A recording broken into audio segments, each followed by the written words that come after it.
mentioned, we are in the final session of Basecamp. We are gonna build a front end with Scaffold. Gonna share my mic to David. Okay, thank you, Sutun. Share my screen now. Desktop 3, share. Okay, so what did we learn from the last session, session 5? So in that session, basically, we touched upon the difference between manual versus automated testing. Being manual, the debugger that Scaffold-Stark provides, and automated test could be something like the unit test that we did in session 3, or the integration test that I show you how to do in session 5. And obviously connected to that, I show you the differences between unit and integration test. We actually have both type of tests on our project right now. The majority being integration tests. I show you how to create these different test scenarios using STRK Foundry, and how you can test, for example, using cheat codes to mock some behavior from the network and just to basically define the scenario you want for the testing. I show you how to spy events so you can verify that the right event with the right structure is being sent in the network. I also show you how to test failing scenarios, like you have the happy path and the failing path. So you have the should panic attribute that you can define the error message, and then what I mentioned exactly, you can check the exact error message and verify is that being sent or not. Now for today, we are going to be focusing on the front end, obviously, and it all starts with connecting the wallet to your local application. And then we're going to see how to read values from a STRK. In this case, how to read, like for example, the counter or other information from the smart contract and displayed on the UI. We're going to see also how to send transactions to a STRK when you interact, for example, to increment the counter or decrement. At some point, we're going to have a break. I'm going to come back and then show you how to perform actually multicall, where you bundle multiple operations into a single transaction to make it more optimized in terms of overhead. And finally, I'm going to show you how to read events, especially the CounterChanged event, how to read it and how to display it. And obviously, we're going to have a quiz at the end for questions. Fairly simple. Okay, let's jump to where we were before. Let me close this browser. Okay, so this is where we left off session 5, right? We have the counter contract with this interface. We have the get counter that anyone can call. You have the increase counter that actually is a transaction. Get counter is only a read operation, so it's not technically a transaction. You don't have to pay fees. Increase counter is a transaction because it modifies internal state, so you have to pay for fees, but anyone can call it. Decrease counter, we define that, I think, only, let's see. Okay, anyone can call it. Anyone can call it. It's just, you cannot just go below 0. You don't want the underflow. Then we have the set counter that in this case set the value to a specific number.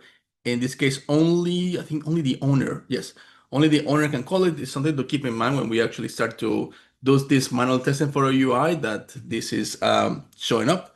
And finally, we have the reset counter that you have to pay 1 STRK to set the counter back to 0, and that money is paid to the owner. And all right, let me show you the project folder.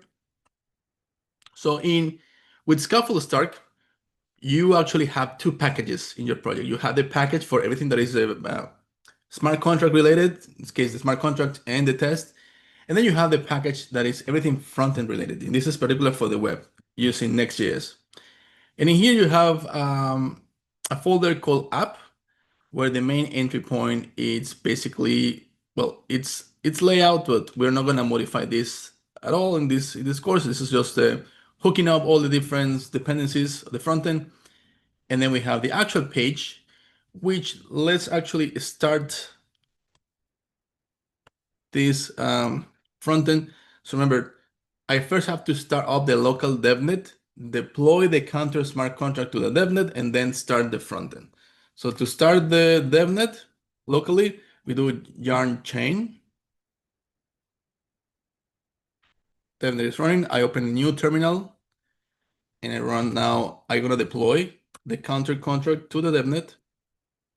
Whenever I stop the devnet, everything that I was there, it gets erased. So I have to start over. But you can configure the devnet to actually keep state between restarts. Okay, it's been deployed, so now I can actually start the front end with the yarn start.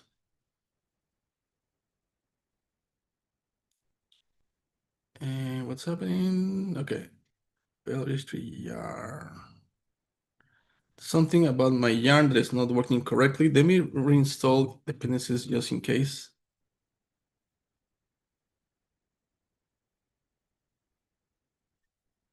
So I have some issue last time using STRK. If this doesn't work, I'll switch back to the Docker, but it seems to be working now. Okay. All right. All good. Let me close the terminal. And now, if I open the browser, localhost 3000, should be able to see my front end here running. Right? We saw this, I think it was session 4, that we know that, you have the debugger that allows you to interact with the counter contract and even the start token, but we're going to build our own interface in this section, in the home page. Let's see if I can show both things at the same time. If it's going to be too much. Let me see. If I put this on the side, make it smaller, maybe close this here. Let me know if that's still readable. If you just want to be able to show changes to the browser as I keep adding things. So because this session is not about really front-end, at least not this course, I'm not here to teach you React or JavaScript. I'm gonna rely heavily on AI for coding this section, but I'm gonna stop, I'm gonna do a small increments and show you exactly the things that are specific to Scaffold-Stark that you need to be aware of and take advantage of. So I'm gonna take a look at my own reference on the left side. One second. Okay, I'm gonna remove most of it. What I want to stay, I just want to keep the container. The rest I'm just gonna delete. So we have almost like a blank state to start working on the front end. I put this.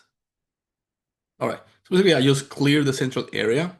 We're gonna keep this section because it's still useful to see what wallet is connected and what is the balance of the current wallet. So first thing I want to do is I want to basically call the function getCounter from the devnet and display the current value of the counter in the UI and keep it updated. So let's see if the AI is gonna do the job for us. So for the AI, I'm gonna be using GPT-5. I mean Cursor. So let's see. I'm gonna pass this as a reference. Say, okay, the change I want it in this page. So say create a new component that reads the current value of the counter by calling the function get counter. Okay, create a new component that reads the current value of the counter by calling the function get counter. I'm not gonna give it a lot of more context. Let's see how smart GPT-5 is by reading all the repository and figuring out that we have special hooks that Scaffold-Stark provides. If not, we make corrections along the way. Let's see what it does. My next moves is going to be a little slow. GPT-5 is not the fastest, but it's pretty good at creating code. I would imagine that at the beginning, it will try to create a file here instead of an individual component, but let's see. So I'll scan the relevant hooks and contract configuration to implement a component. So it's good as trying to find hooks, and actually it found the right hook. It's called useScaffoldReadContract. And you can see all these hooks if you go to the Scaffold-Stark documentation, docs, you will be able to find all the hooks that you can use, interact with your smart contract, and at some point use scaffold read contract. This is one of them. So you can list all of them here, right? We're going to be using most of them actually for this UI. So let's see what the UI is trying to do now. It's trying to use the hook. It's trying to find where to import it from. Now it's trying to do the decoding. Okay, it's creating a to-do list, like actions to perform. Still going. Scaffold read contracts. So let's see if I can find it here in the meantime. Use Scaffold read contracts. Use Scaffold read contract. We have the multi-write for the multi-call. We have this write contract for a single transaction. This is the one to get all the events in history. And yeah, should be a Scaffold read contract, the one that we should be using for this component. All right, something has been added. And it says counter value. Okay. Okay, all tasks done. So let's see what happened. So there has this new component, and it actually added a new entry, a new file here. So let's take a look at this component. It's added to the components folder. So this is what it's adding. So first of all, it's make sure that it's a render on the front end and not on the back end. It's able to call the right hook from Scaffold React. That's good. And then creates a component. It's making use of the hook, and the hook, what it needs is to be passed which contract do you want to interact with, the counter contract, that's the name of our smart contract. That's good. And then which function do you want to interact with? And of course, we have the function get counter. I wonder why this has this as any. But okay, let's keep looking at it. If this returns 3 values or an object with 3 properties, data, which is probably the counter, is loading a Boolean, and error. So if it's error, it's gonna, instead of showing the contract, the counter is gonna display a failed message. And while it's loading, it's just gonna show these 3 dots. That's fine. So while it's waiting for data to arrive or it's loading is true.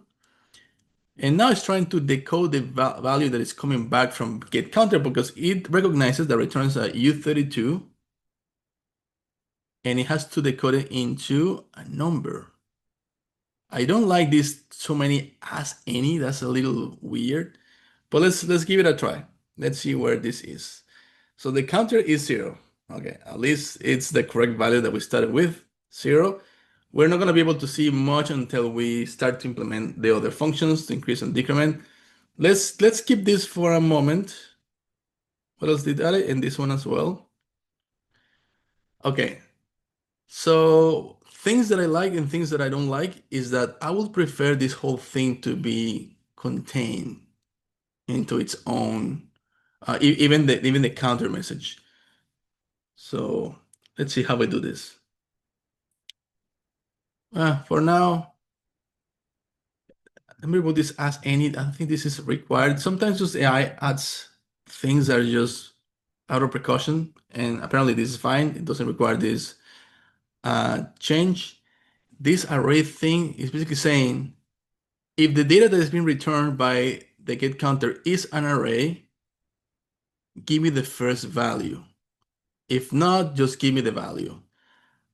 In this case, it should not be an array. It should be a single number, but it's been decoded. Let's see.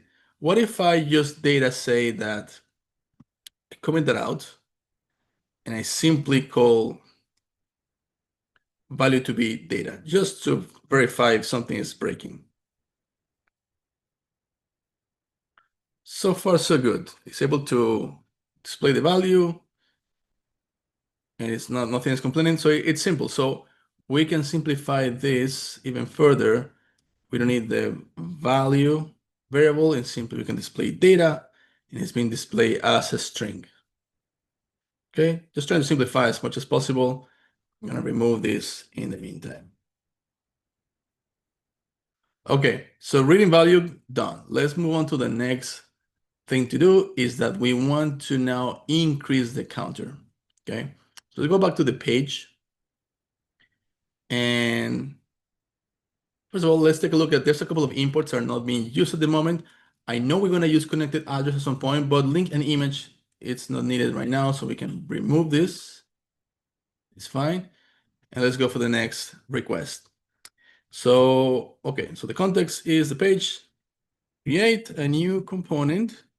that calls the function, and we call this function increase counter. Increase counter. Okay, let's see.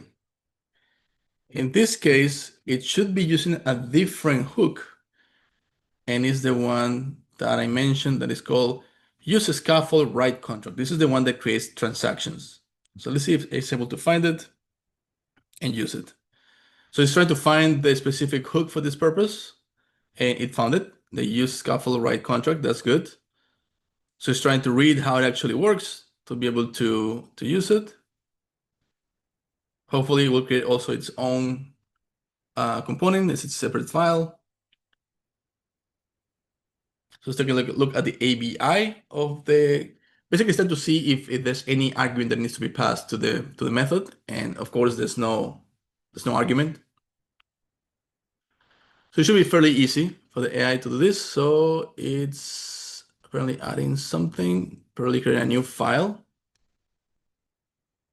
Yeah, we can see that the increased counter is here. And there's some linting issues. So let's see if it's able to fix it, but at least it's calling the right hook from scaffold. It's calling the contract, it's calling the right method. And it's basically is a button that when you click, calls the function send async, which is right, which is returned by the useScaffold by the hook. But let's see with the linter.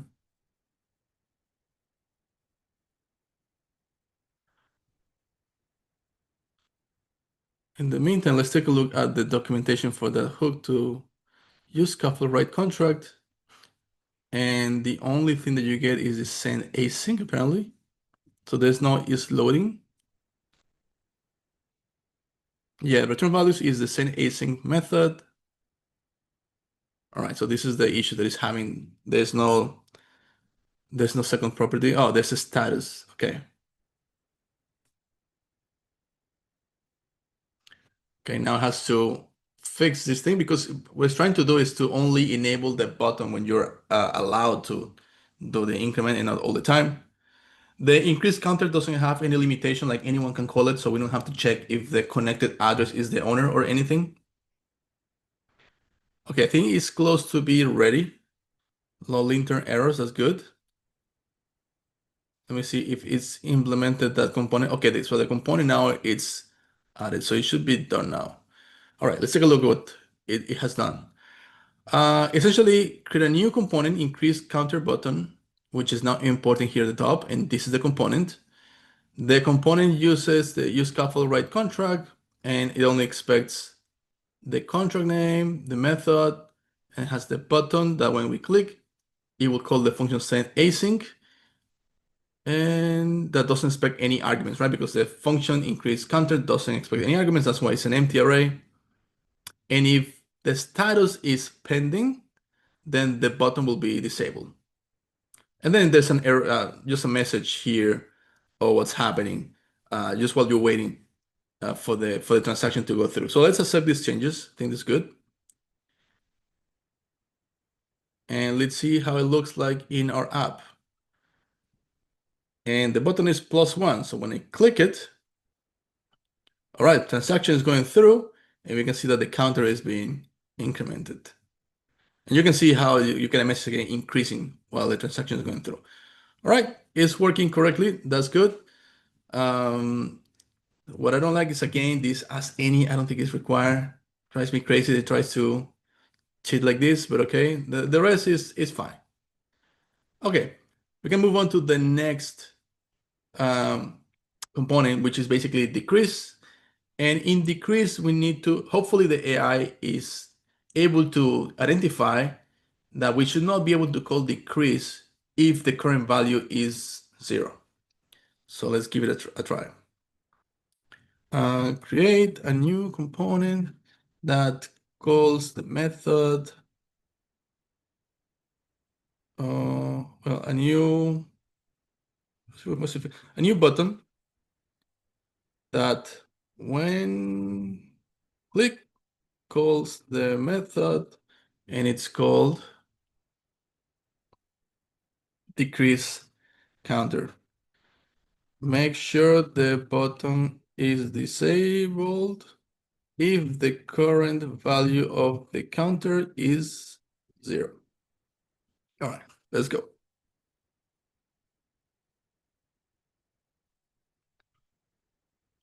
And should be very similar to the component it already created, because it will use the same hook. It will be also just a button. It's just it will have in the disable section, should have a little bit more logic. What we might want to at some point maybe is to refactor a little bit, but for now I don't see the need. It should be easy. So it should create a decrease counter button.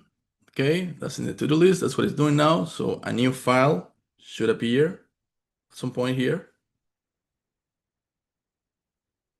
Still going through.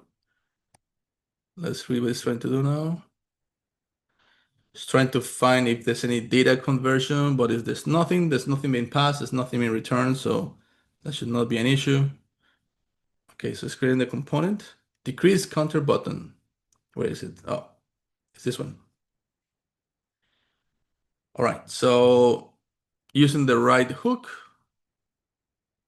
and it's also trying to read, so it's gonna do both. So first of all, it's trying to read what is the current value of the counter, and then this is the hook for writing to decrease counter. Okay, let's see what we have here. It's doing a lot of conversion that I don't think is needed at all, but it's going a little insane. But let's let it finish before we try to correct what it's doing.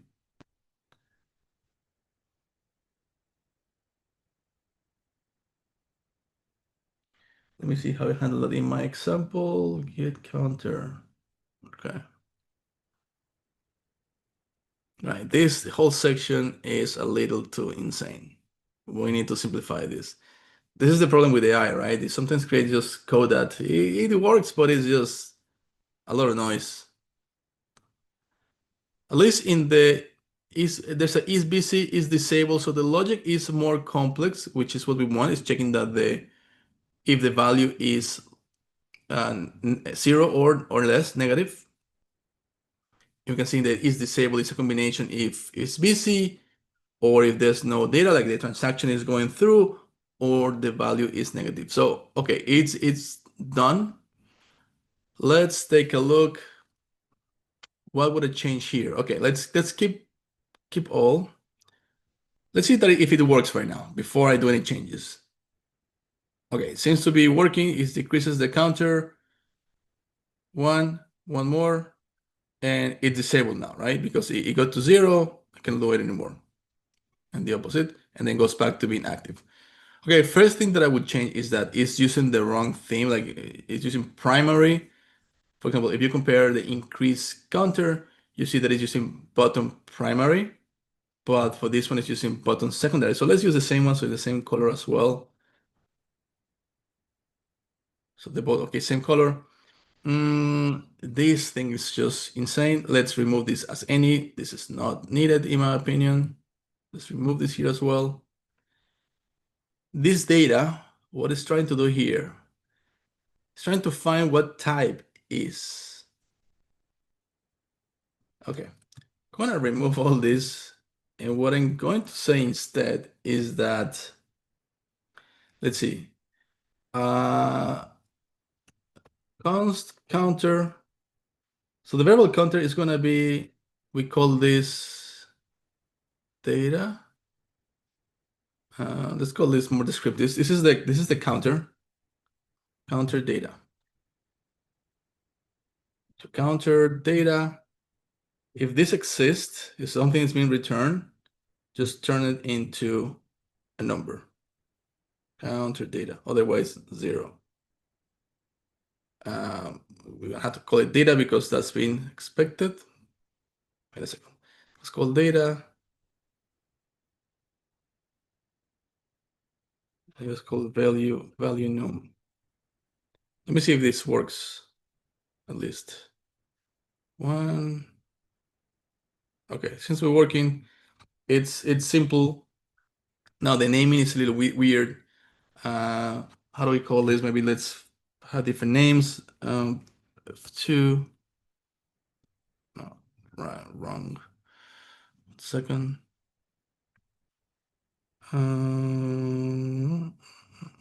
What is the option? Command function F2. Okay, let's call this. This is the counter. Let's call it counter data. So we can call this just the counter. So I'm just refactoring some of the names to make it a little more readable. Okay. Yeah. So far so good. The only thing that I don't like right now is that we are calling using this hook twice to get what is the current value of the get counter. This has been done here, but this has also been done in the counter value, right? And ideally, I would like to use this, call it only once, and then propagate the value down. So let's do this refactoring. So let's explain to the AI what's happening. Multiple components are calling same function get counter independently. Make a single call at the top level and pass the current value of the counter as a prop. I think this is a more efficient way to do it. Basically, it should be able to refactor and move this logic out from this component and from also the decrease component, move it up to the page component, and then pass the current value of the counter as a prop for both components. So let's see if it does it correctly. Should be an easy refactoring to do.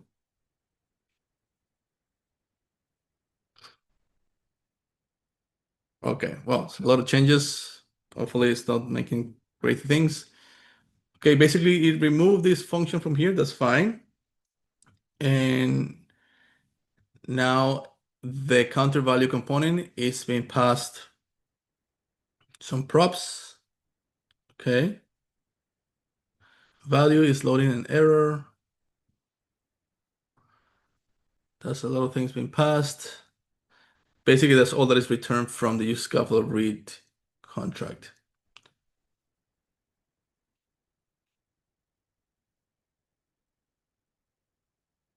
And it should be doing the same here, but it hasn't done it yet. This is the next step. Let me see if it moves the logic to the page at the top level. So it is here. So it is passing as a prop, at least for both of them.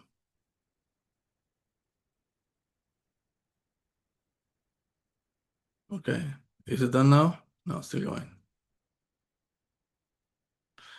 Okay, it's done for now. All right, so now the logic is at the top level, home, get counter, and the data is being passed as counter. Do we need all this data to be passed to the counter value? I don't think all of this is needed, but otherwise the is loading.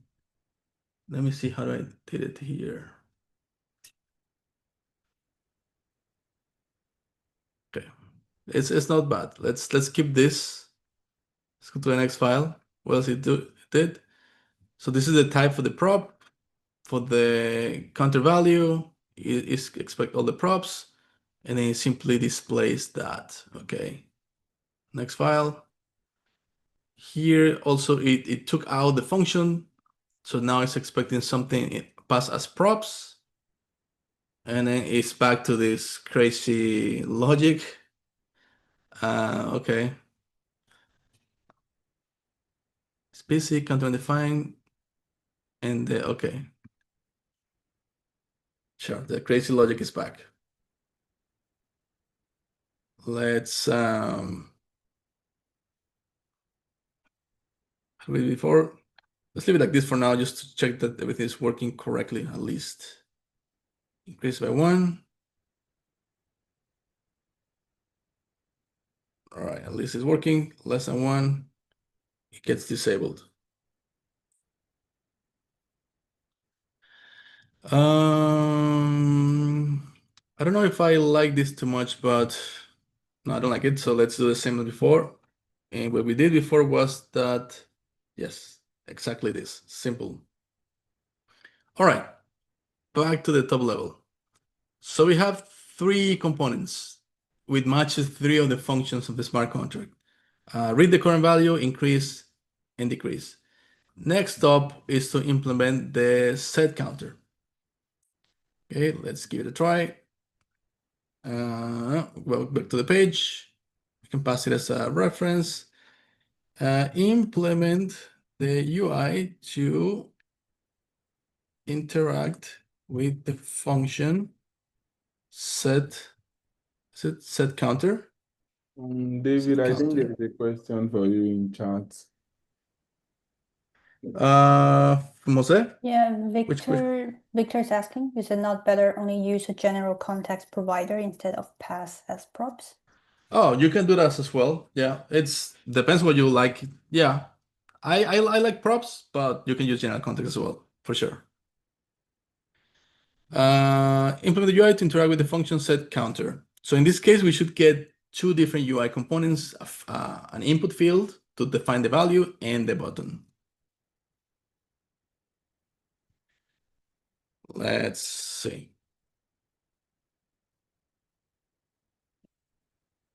So at this point, this function set counter, what is to do? It should have a more complex logic for disable because should only be called by the owner. So at this point, it should be able to read which address is connected, but also read from the smart contract who the owner is. So it's a bit more complicated than before. Let's see if it's able to catch it all by itself.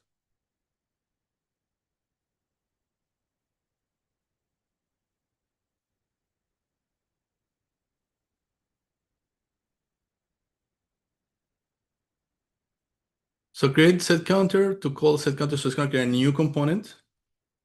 We see it here, set counter. We can take a look what's happening.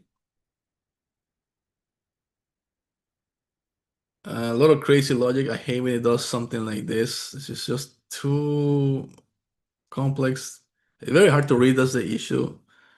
But again, this is not a session about really fronting. It's mostly about to focus on what hooks can you use to interact with the STRK and rather than just best practices for frontend.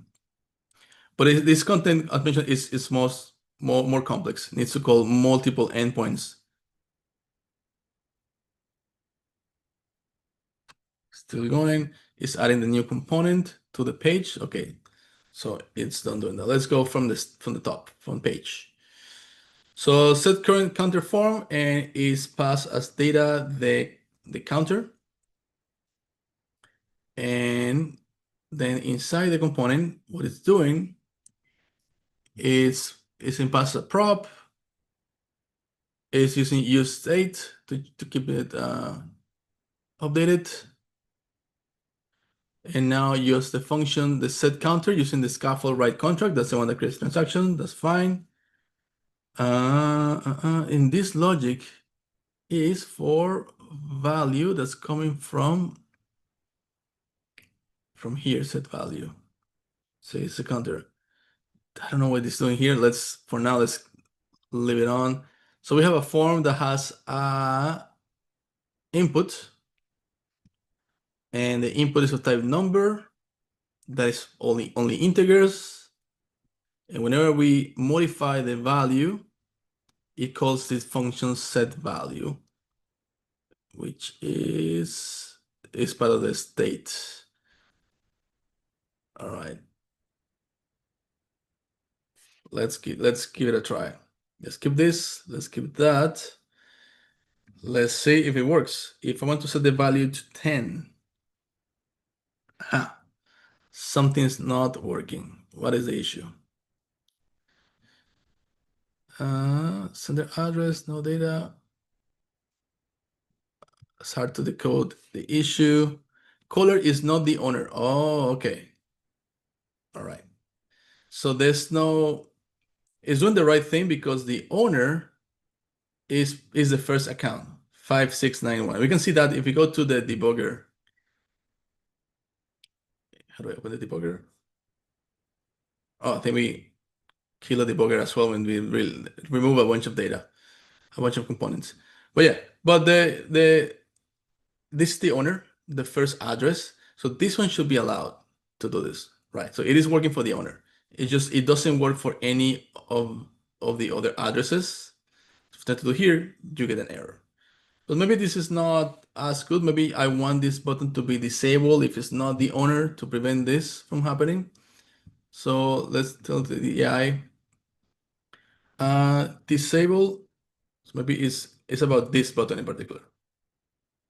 So disable the button if the connected wallet address is not the owner. Now, how is it going to know that it's the owner? That's the thing that is missing. It's not reading the owner property, which it needs to.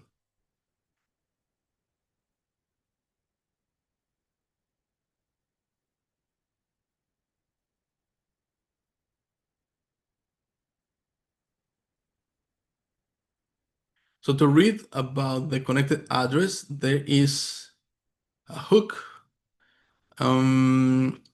I think it's the useScaffoldReadContract, multiple contract, even contract. Maybe it's this contract info.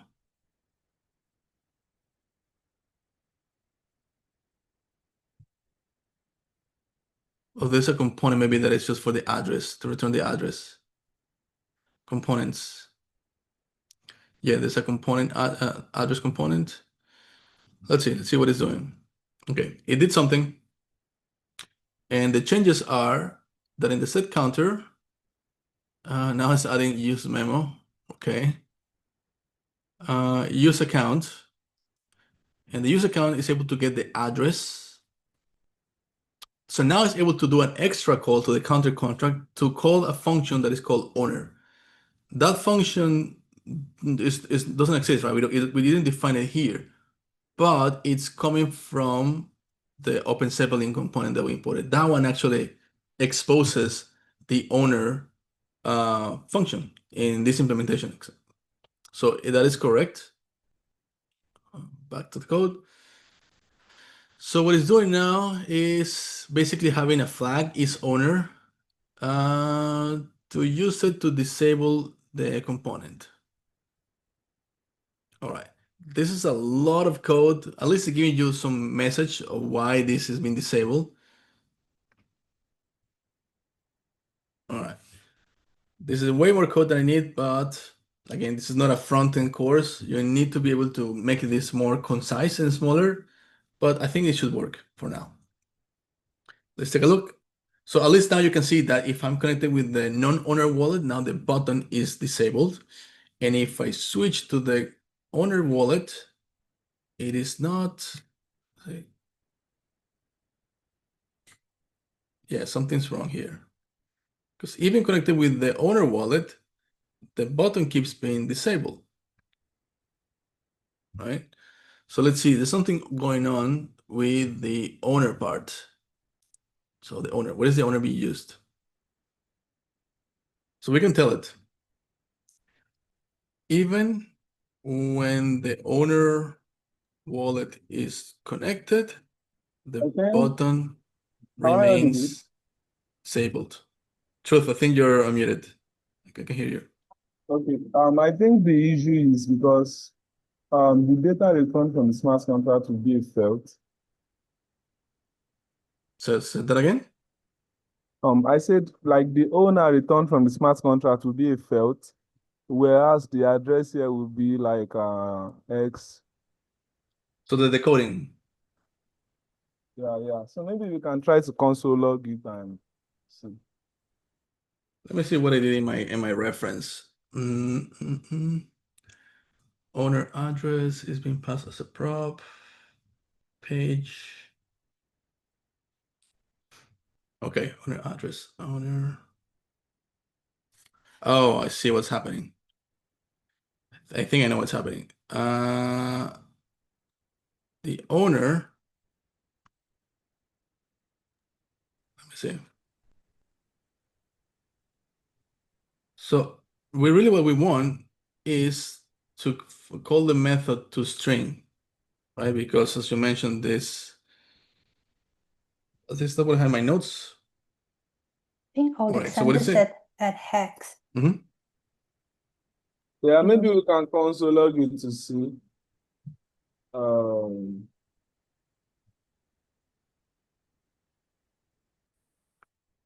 See what's coming.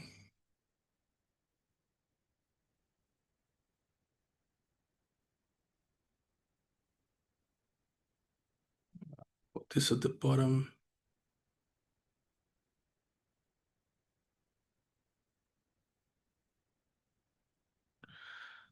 So yeah, this is a felt. But if I call to string, what happens? I think that's all I need. To string. Oh, still the felt.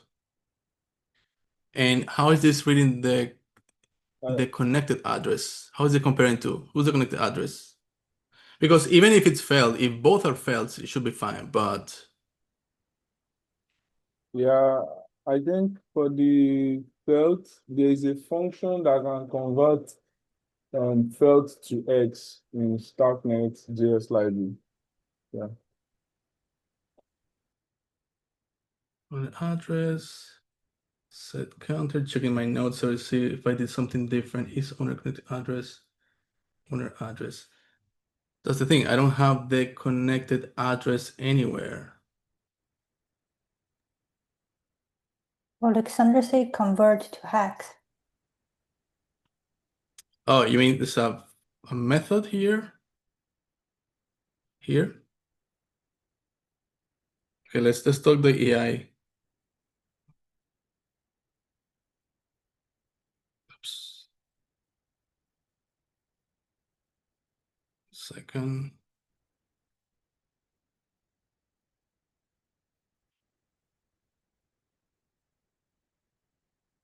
At chat, Command L.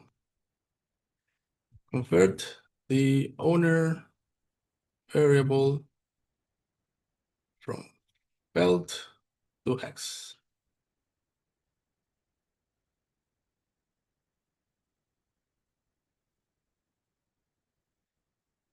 But even if I have those, is that the thing that is missing is the address. Okay, where is this address coming from? Oh, use account. Okay, this is what's being connected.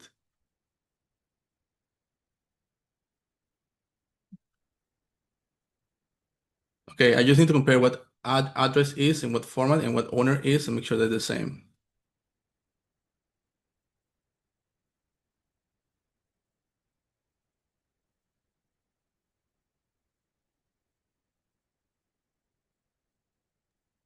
David, can you check the chat? I think Alexander shared to a hex. code. To string 16.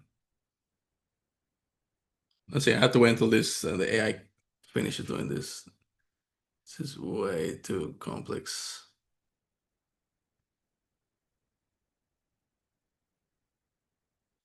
What is this doing? That's crazy. No, I'm gonna undo all this. And you says that should use num to string 16. So it should use like owner. Let's say console.log owner to string 16. No. To hex. Anyway, console log. Let me show the address. And let me show the owner. So see, this is the address and this is the owner. Let's see what it gets. Refresh.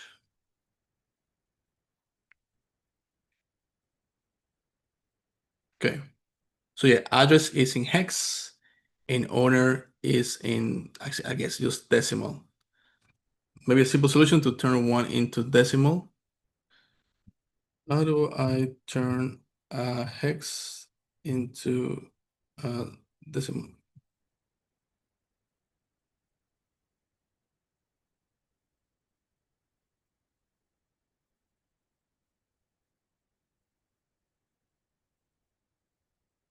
I guess it's to fixed.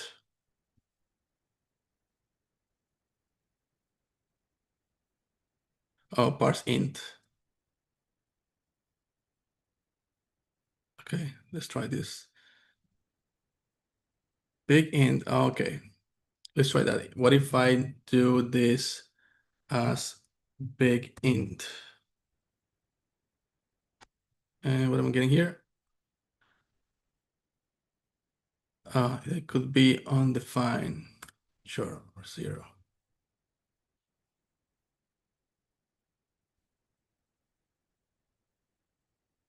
So now I'm getting, now they are the same type at least.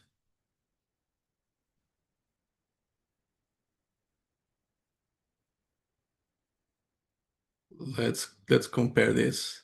So the issue is the comparison. Okay, this is too crazy. I'm gonna destroy this. Basically say const is owner, right? If the address in big int format is the same as the owner, let's remove the big int here. Would this work? What's happening here? The types big int and read only, read type have no overlap. The type of this is it's not cell type string. All right. Fix this linting error to make this comparison possible.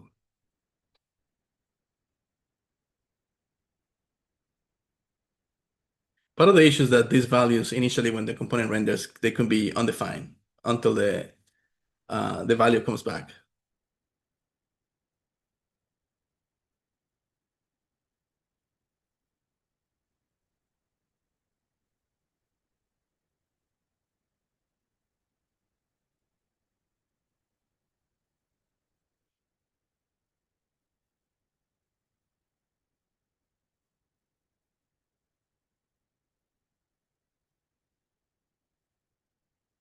Let's take a moment.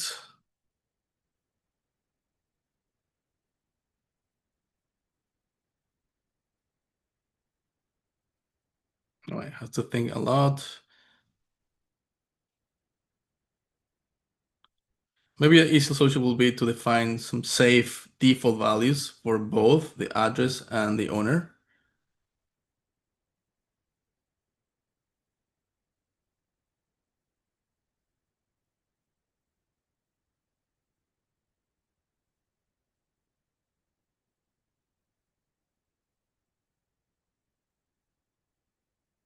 Yeah, I need to convert both to the same type. That's what I'm trying to. It could be a string, could be integer, but the trick is to be the same type. This is what I'm not able to do here with this.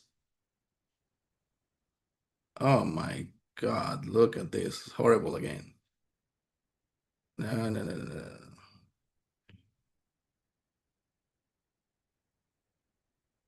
Just out of curiosity, is this even working? Apparently, at least this is enabled and this is disabled. At least that crazy code is working because it's enabled the button whenever I connect with the owner, but it's horrible, horrible. But okay, it works. It works. I'm not gonna keep here, but I'm sure there's a much easier way to do this than this crazy solution that is proposing. Because what I was thinking about doing is to simply define. Oh, it's complaining about the arcs.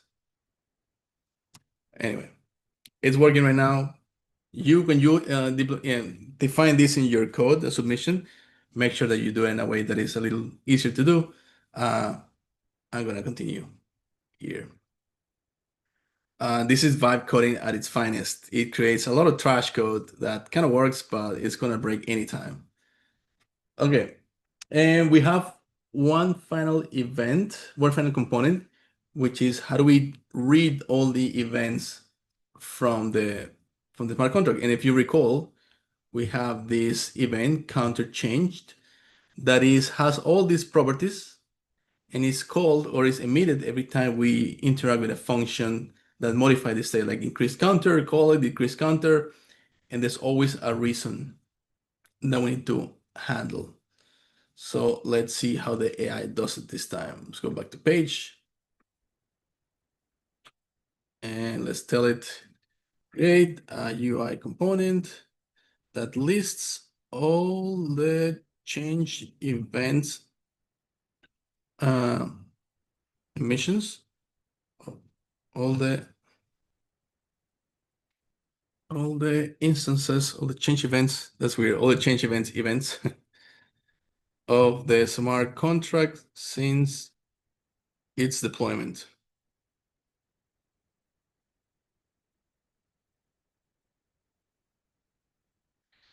All right, so this should be using a different hook.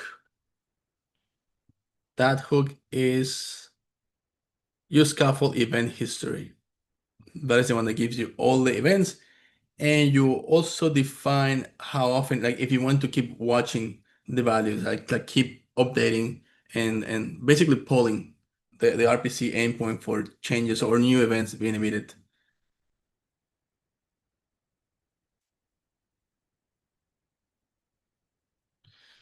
Let's take a look. At the end of the code, I'm going to show you the code that I wrote before the class, which I think is a little more cleaner, so you have a reference of what better coding with more time will look like. This is terrible vibe coding. All right, let's see what's happening here. We have, all right, it's listing a bunch of things. It's showing the color. It's showing incorrectly something here. I guess this might be the event because it's showing the original value and the new value, right? Okay, let's take a look what created. And it has a new component called CounterChanged events.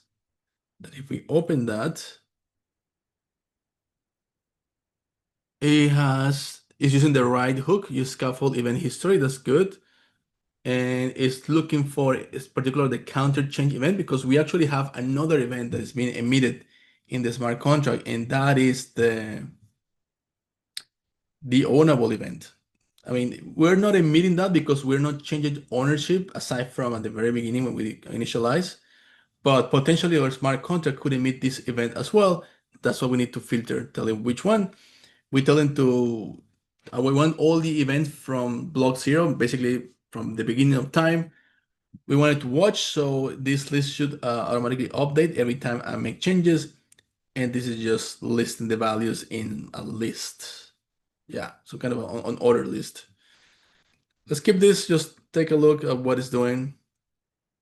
Okay, so if this is working, if I increase this, I should be able to see a new event. Yeah, 10 to 11. It's not displaying the reason correctly, right? And this is the part that actually I got some trouble. And not only that, is this actually, oh, we're missing one component, which is the reset event as well. Which one is the one that was charging money? Was it the reset or the set? Oh, the reset. Okay, we need to implement the reset. I'm gonna leave it at this ugly one because in a moment I'm gonna show you the code that I prepared before, and this is defined in more detail. But for now, let's just make it work. So just make it work, make it right, make it fast. So let's finish this with create a new UI component to reset the counter by calling the method reset counter from the smart contract. And this is an easier one, although this actually should charge you. Actually, this is the most complex one. The reset counter, it's complex because now it's actually two transactions in one. One transaction for the approval and one transaction for the actual charging of the money. And when you want to do two transactions in one or multiple transactions or multiple operations into a single transaction, you have to use the useScaffold multi-write contract as well. So let's see what it tries to do. There's a button there, reset with a different color, all right? I'll be surprised if it's working correctly from the get-go.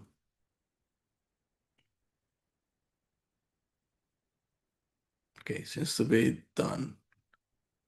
We have this new component, reset component, that if we open it, reset counter, it's calling the method. Okay, but it's not taking into account the approval. So this should not work. Like even if let's keep it for now. Try to call it, fail. All right. So let's try to explain this. Calling the reset button fails because the user needs to approve spending limit to the smart contract in order to pay 1 star for this operation. I'm gonna give it a try, but if it doesn't work, I'm just gonna show you the code that I wrote, where I took care of that in more detail. I think it will be easier to explain. Maybe after this execution, we can have a break, and when we come back, I'll show you my code. We go through in detail, and we can actually go for questions or maybe the test. I think this session will be a little shorter than before because the front end, the context here is mostly show you which hooks you can use. Then you can use React, or actually you have to use React in this case for use hooks. So looking at the pre-deploy contracts, so you should be able to find the STRK token.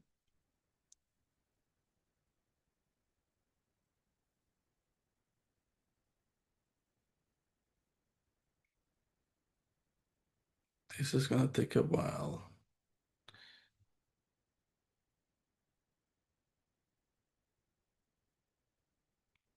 Okay, this is thinking, okay, finally it's doing something. It's trying to modify the reset counter button.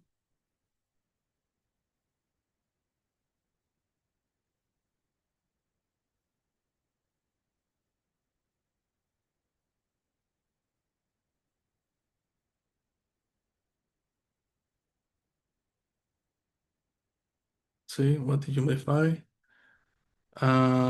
Okay, so now at least it's trying to call the STRK smart contracts, the function allowance, to check if the allowance for counter address,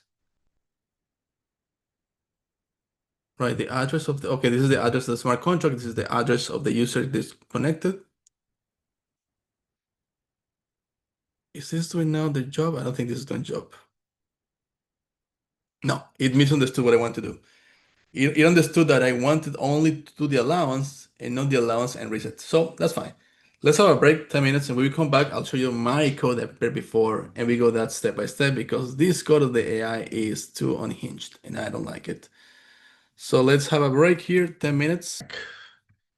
We're back, and what I want to show you now is I'm going to show you the code that I prepared beforehand, which is a little more sane than the one that I was screening today with AI. Let me bring the... Okay, hopefully you can see now. This version of the code, which of course, before I can show you, I need to start yarn change, start the devnet. And I need to deploy, yarn deploy. And I need to start the front end as well.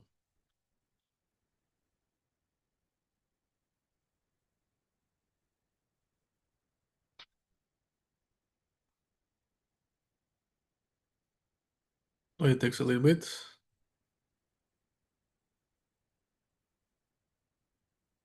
All right, now yarn start. Okay. All right, it's right now. Did I modify something here? No. Okay, so this is my entry point, the page. And what I have in this case is, first of all, when I define the contract name, I always use now a constant just to be able to define that only once and reuse everywhere. And at the top level, I'm actually reading a couple of things. I'm reading obviously what is the current value of the counter by calling get counter and getting who the owner is. Notice that when I get the counter, I do a simple check, like if this is undefined, I basically return 0, otherwise turn it into a number. Just because it's a U32, I can do this. And then the same for who is the owner of the smart contract. I call the method owner, and I do something similar. If it's undefined, sorry, if it's defined, I get the string value, otherwise just give me an empty string. And then I get what is the connected account, which wallet is connected to the app. I get it with the hook use account. And similar trick, if it's undefined at the beginning, just giving an empty string. So I'm just trying to make sure that they have the same type for comparison purposes. I don't have a specific component for the counter. I just display that here directly. This is how it looks like, by the way, localhost.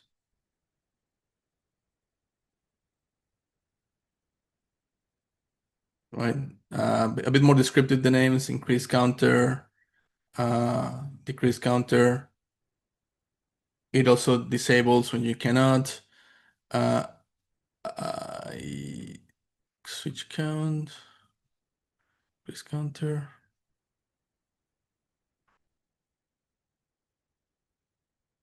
Yeah, I'm having another issue here because the set counter keeps being disabled. Wonder why. But anyway, the case is that in this situation, the reset counter has a few more checks. For example, let's go by one. Increase counter. Increase counter is very simple.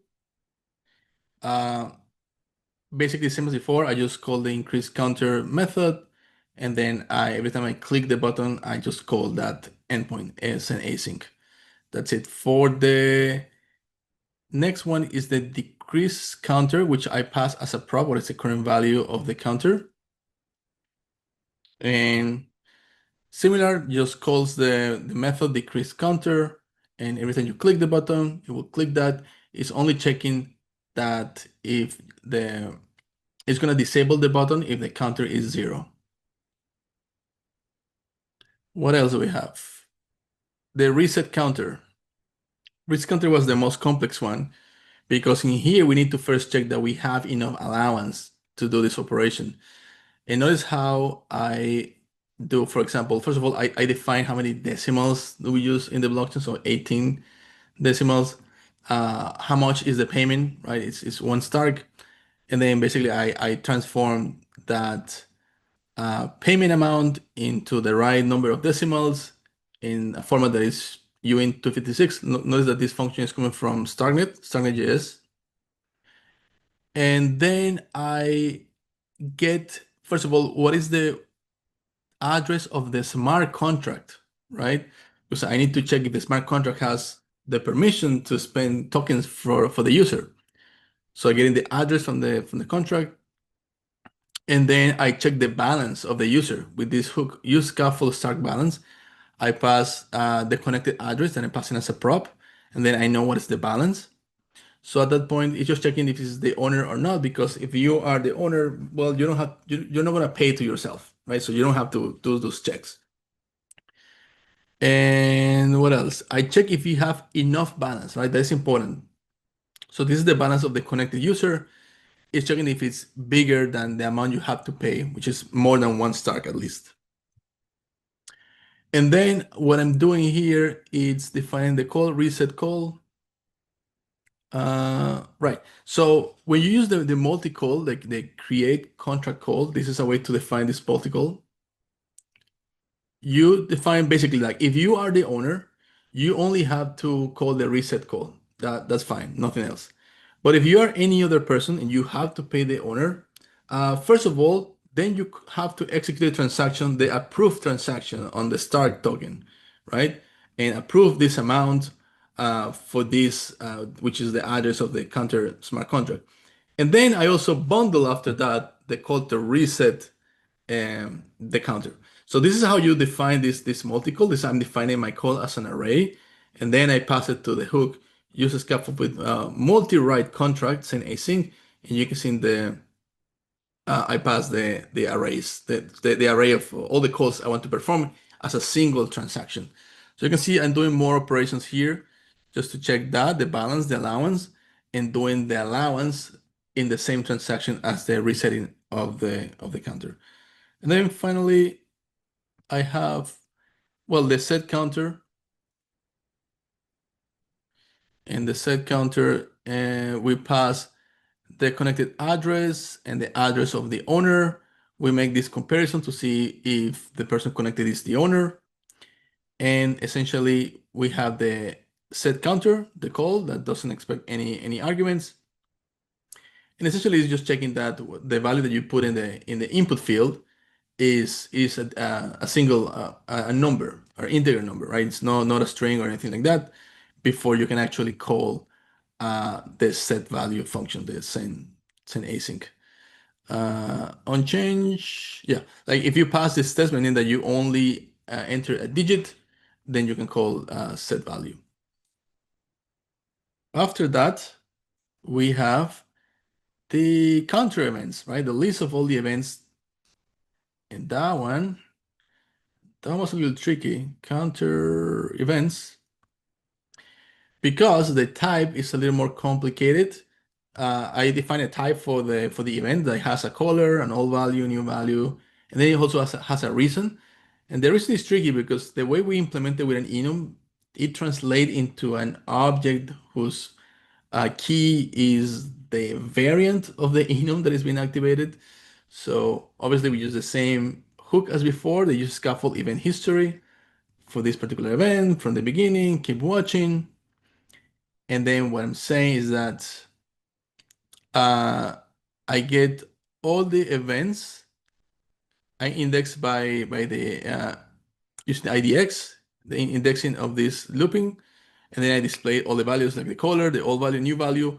For the reason I have to create this helper function to know what's the active variant.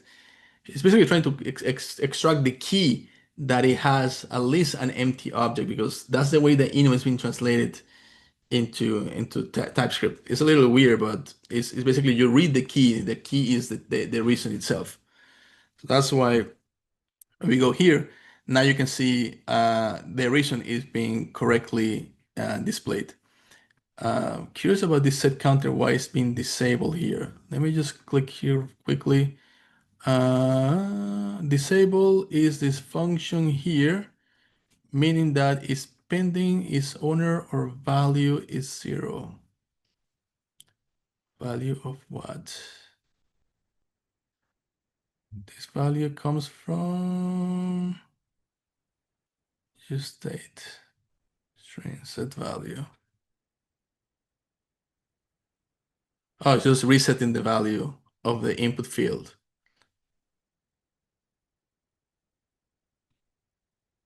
Wait, so I put something, keeps disabled. Let me check. If I remove this, it is still always disabled, so this is not the issue. Switch account. We're done with the owner, switch account. Let's go to a different one. Seems like in this case,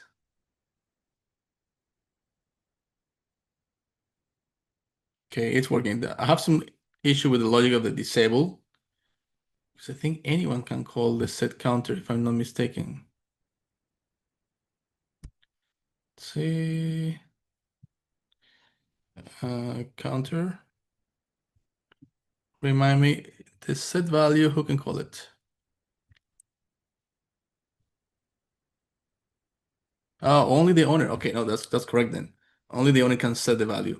That's why it's disabled anytime that I switch to another address.